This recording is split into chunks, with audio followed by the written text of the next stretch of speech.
little stars. Welcome to Story Nest Original, where magic lives in every story. Let's start the story. नमस्कार, आइए आज हम सब मिलकर पंचतंत्र की एक बहुत ही जानी पहचानी कहानी की परतों को खोलते हैं। बातूनी कछुए की कहानी। ये एक ऐसी कहानी है जिसे शायद हम सब ने कभी ना कभी सुना है, पर इसके अंदर जो सबक छुपे हैं वो आज भी उतने ही जरूरी हैं। तो सीधे कहानी में उतरने से पहले एक सवाल पर सोचते हैं। क्या कभी ऐसा हो सकता है कि हमारी अपनी ही बहुत चालाकी से बनाई गई योजना हमारे लिए एक जाल बन जाए? ये एक ऐसा सवाल है जो इस कहानी के हर मोड़ पर हमारे साथ रहेगा। तो कहानी के केंद्र में है एक कछुआ जिसका नाम था काम्बोग्रीव, और जैसा कि नाम से लगता है वो बातूनी था, मतलब बहुत ज्यादा बातूनी। उसके दो जिगरी दोस्त भी थे, संकट और विकट नाम के दो हंस। जरा सोचिए वो दुनिया कैसी होगी, एक बेहद खूबसूरत झील जिसमें कमल के फूल खिले हों, और वहीं पे हमारा बातूनी कछुआ रहता था और उसके दो शानदार हंस दोस्त उससे मिलने आया करते थे। सब कुछ एकदम शांत और परफेक्ट था। लेकिन फिर कहानी में आता है एक बड़ा मोड़। एक भयानक सूखा पड़ता है और वो जो खूबसूरत झील थी वो धीरे धीरे दम तोड़ने लगती है। कछुए की जिंदगी पर अब एक बहुत बड़ा सवालिया निशान लग गया था। अब अपने दोस्त को इस मुश्किल में छोड़कर जाना हंसों के लिए बहुत कठिन था। उन्होंने बड़े भारी मन से कछुए को बताया कि देखो, जिंदा रहने के लिए उन्हें उस जगह को छोड़कर जाना ही होगा। ये एक ऐसा फैसला था जो उनकी दोस्ती का इम्तिहान ले रहा था। और ये सुनते ही कछुए का तो दिल ही बैठ गया। अकेले रह जाने और मौत के डर से उसने अपने दोस्तों से गुहार लगाई, प्लीज मुझे अकेला मत छोड़ो, मुझे भी अपने साथ ले चलो। उसकी ये पुकार कहानी को एक नई दिशा देती है। तो अब कहानी उस हिस्से पे आती है जहां चीजें सच में दिलचस्प हो जाती हैं। कछुए ने अपनी इस नामुमकिन सी लगने वाली मुश्किल का एक बहुत ही अनोखा लेकिन साथ ही बेहद जोखिम भरा हल निकाला।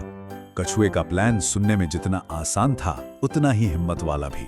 प्लान ये था, एक मजबूत सी छड़ी ली जाएगी, दोनों हंस उसे अपनी चोंच से किनारों से पकड़ेंगे और कछुआ वो उसे बीच से अपने मुंह से मजबूती से पकड़ लेगा और फिर एक साथ उड़ चलेंगे। लेकिन देखिए, ये आइडिया था तो बड़ा जबरदस्त, पर इसमें एक बहुत बड़ा अगर मगर था। फायदा तो साफ था, कछुआ उड़ सकेगा, उसकी जान बच जाएगी। लेकिन इसका सबसे बड़ा खतरा, उसे अपना मुंह हर हाल में बंद रखना था। एक शब्द भी बोला तो सब खत्म। हंसों ने उसे साफ साफ चेतावनी दी थी, देखो, अगर तुमने बोलने के लिए जरा सा भी मुंह खोला तो तुम सीधा नीचे गिरोगे और तुम्हारी मौत पक्की है। ये सिर्फ एक सलाह नहीं थी, ये इस पूरे मिशन का सबसे जरूरी नियम था। और फिर वो पल आया जब उनकी योजना काम कर गए। कछुआ हवा में था। जरा उस पल को महसूस कीजिए, एक ऐसा अनुभव जिसकी उसने कभी कल्पना भी नहीं की होगी। क्या नजारा रहा होगा वो। सोचिए जरा, कछुआ उड़ रहा था, पहली बार वो जमीन से ऊपर था, अपनी दुनिया को एक पंछी की नजर से देख रहा था। नीचे जंगल, नदियां, सब कुछ कितना शानदार और अविश्वसनीय लग रहा था। उसके मन के अंदर एक आवाज जरूर आई होगी, देखो मुझे, मैं तो आसमान का राजा बन गया। पर उसे अपना वादा याद था। उसने बड़ी समझदारी से कुछ कहा नहीं, बस अपने मुंह को और कसकर बंद कर लिया। सब कुछ ठीक चल रहा था, लेकिन कहानी का असली इम्तिहान तो अभी बाकी था। जैसे ही वो लोग एक गांव के ऊपर से गुजरे, कछुए के सब्र का बांध टूटने लगा। नीचे जमीन पर गांव वालों ने जब आसमान में ये अजीब सा नजारा देखा तो वो हैरान रह गए। भाई जाहिर सी बात है, दो पक्षी एक डंडा लिए उड़ रहे हैं और बीच में एक कछुआ लटका है। ये कोई रोज रोज देखने वाली चीज तो थी नहीं। और फिर भीड़ ने मजाक बनाना शुरू कर दिया। उनके ताने सीधे कछुए के अहंकार पर जाकर लगे। किसी ने चिल्लाकर कहा, अरे देखो तो, कितना बेवकूफ लग रहा है, अगर ये गिराना तो आज रात खाने में कछुए का सूप बनेगा। बस ये सुनना था कि कछुए का पारा 7वें आसमान पर पहुंच गया। मेरी मजाक उड़ाने की हिम्मत कैसे हुई इनकी। वो उस एक पल में सब कुछ भूल गया, दोस्तों की चेतावनी, अपनी जान का खतरा, सब कुछ।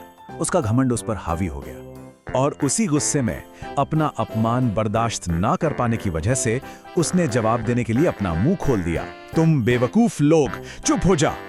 और बस जैसे ही उसने ये बोलना शुरू किया, उसकी पकड़ छूट गई। तो उस एक पल की गलती का अंजाम क्या हुआ? चलिए अब कहानी के उस हिस्से पर चलते हैं जो हमें वो सबक सिखाता है जो कछुए ने बहुत ही कड़वे तरीके से सीखा। कछुआ धड़ाम से नीचे आ गिरा। किस्मत अच्छी थी कि उसकी सख्त पीठ की वजह से वो मरा नहीं, लेकिन उसका घमंड, वो चकनाचूर हो गया। हंसों ने दुख से सिर हिलाया और वो आगे उड़ गए और हमारा कछुआ अपनी बेवकूफी की सजा भुगतने के लिए अकेला रह गया। तो इस कहानी का सार क्या है? यही कि चुप्पी सुनहरी होती है। मतलब जो इंसान अपनी जुबान पर काबू नहीं रख सकता वो अक्सर मुसीबत में फंस जाता है, भले ही उसके प्लान कितने ही शानदार क्यों ना हो। कभी कभी सबसे बड़ी समझदारी इसी में होती है कि कब चुप रहना है। तो ये कहानी हमें एक बहुत गहरे सवाल के साथ छोड़ जाती है। सोच कर देखिए, हमारी अपनी जिंदगी में ऐसे कौन से पल आते हैं जब कुछ न कहना ही सबसे सही और सबसे ताकतवर कदम होता है? कहाँ हमारी होशियारी की हद खत्म होती है और कहाँ से हमारी चुप्पी की असली। Thank you for watching. Don't forget to like, subscribe, and come back for more magical stories. Only on Story Nest Original.